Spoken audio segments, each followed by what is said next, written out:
Olá, seja bem-vindo a Provérbios para Viver Bem. É um tempo de meditação neste livro tão prático e é realmente extraordinário. O livro de Provérbios não se esgota, mas nós podemos tirar dele inúmeras lições para o nosso cotidiano.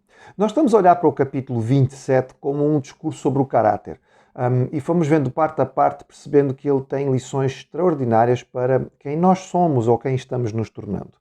Nós vamos ver hoje a parte final do versículo 18 até ao 27. E nós lemos assim em Provérbios 27, de 18 a 27. O que trata da figueira comerá do seu fruto, e o que cuida do seu senhor será honrado. Como na água o rosto corresponde ao rosto, assim o coração do homem ao homem. O inferno e o abismo nunca se fartam, e os olhos do homem nunca se satisfazem. Como o crisol prova a prata e o forno o ouro, assim o homem é provado pelos louvores que recebe. Ainda que pises o insensato com mão de grau entre grãos pilados de cevada, não se vai dele a sua estultícia. Procura conhecer o estado das tuas ovelhas e cuida dos teus rebanhos, porque as riquezas não duram para sempre, nem a coroa de geração em geração. Quando removido o feno, aparecem os renovos, e se recolherem as ervas dos montes, então os cordeiros te darão vestes e os bodes o preço do campo, e as cabras leite em abundância para teu alimento, para alimento da tua casa e para sustento das tuas servas. Mais um conjunto de provérbios tão interessantes e tão valiosos para nós. O versículo 18 chama-nos a atenção para o que já vimos em tantos outros textos do livro de Provérbios. Trabalho, é bênção de Deus. Visão contrária no mundo e na cosmovisão judaico-cristã, visão contrária à visão grega que hoje permeia o mundo, de que o trabalho é um castigo, o trabalho é um sofrimento, o trabalho é algo ruim, é quase como uma maldição. A visão judaico-cristã, o trabalho é a bênção de Deus, foi dado antes do pecado, é para nos ajudar de forma honesta a ganharmos o pão do dia a dia. O trabalho com diligência e honestidade tem a sua recompensa. Mesmo que as pessoas não valorizem aquilo que fazemos, o nosso Deus é um Deus fiel e Ele nos recompensa pela nossa atividade. Portanto, trabalhemos com honestidade, desenvolvamos com caráter aquilo que é a responsabilidade que temos nas nossas mãos. Versículo 19. A água serve de espelho ao rosto. Olhando na água, nós vemos o nosso próprio rosto. E como é que sabemos como é que é um homem? Olhando para os seus pensamentos, conhecendo os seus pensamentos e o seu coração. Por isso Deus não olha para o rosto, Ele olha para o coração.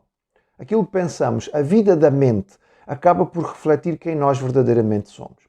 Há pessoas que nós ficamos por vezes surpreendidos com as coisas que fazem e dizemos, mas nunca esperei isto desta pessoa. Provavelmente nós não conhecíamos como era a sua vida mental. O que é que se passava lá dentro? Pessoas que são dominadas por pensamentos ruins, são dominadas pela depressão, são dominadas pela ansiedade, são dominados pela luxúria, pela lascívia, pela cobiça, pela inveja, acabam por mais cedo ou mais tarde revelar isto. Porque quem a pessoa verdadeiramente está no seu coração. Aquilo que a pessoa pensa, aquilo que ela ocupa a sua mente, é isto que determina a sua atitude, é isto que vai determinar quem esta pessoa é isto que vai marcar aquilo que ela faz, porque vai determinar as suas atitudes, a sua postura individual. Então devemos ter cuidado, avaliar muito bem a nossa vida mental e controlar aquilo que chega à nossa mente. O que é que a nossa mente recebe de alimento? É isto que nós devemos estar atentos para não permitir que isto seja, digamos, um prejuízo para a nossa vida toda. Evita a cobiça, porque ela é insaciável, não é? A comparação que é feita é extraordinária, diz mesmo o inferno e o abismo não se fartam. Assim também aquele que nunca se satisfaz. A cobiça acaba por sempre encontrar mais alguma coisa que nós não temos. E se nós deixarmos seguir por aí, e neste mundo é difícil, com tanta propaganda e marketing e publicidade, precisamos aprender a vencer a publicidade, a ultrapassar a publicidade, a deixar correr sem olhar, para não sermos dominados por a ânsia daquilo que ainda não temos, mas nos satisfazermos com a abundância que o Senhor vai nos dando. O verso 21 é precioso. A crítica é dura, é difícil. Nós precisamos aprender a viver com a crítica. Quando alguém chama a atenção de alguma coisa, perceber se esta pessoa está realmente a querer nos ajudar.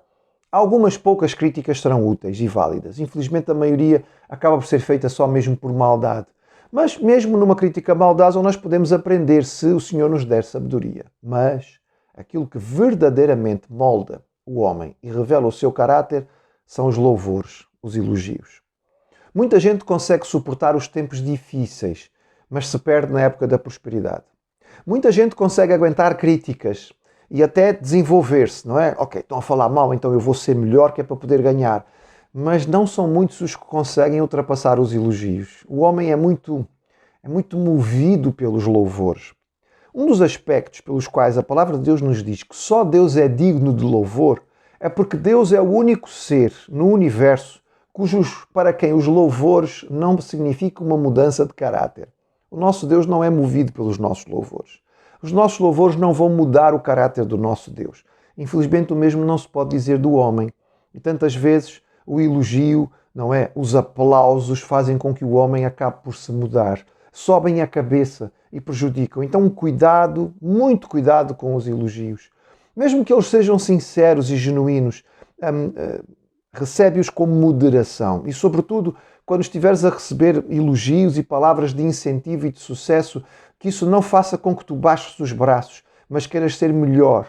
Vamos olhar para quem está acima de nós e faz mais do que nós, e não apenas nos contentarmos com alguns poucos elogios ou satisfações.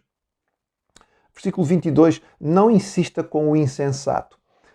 É claro que existe necessidade de alguma persistência no ensino de alguém.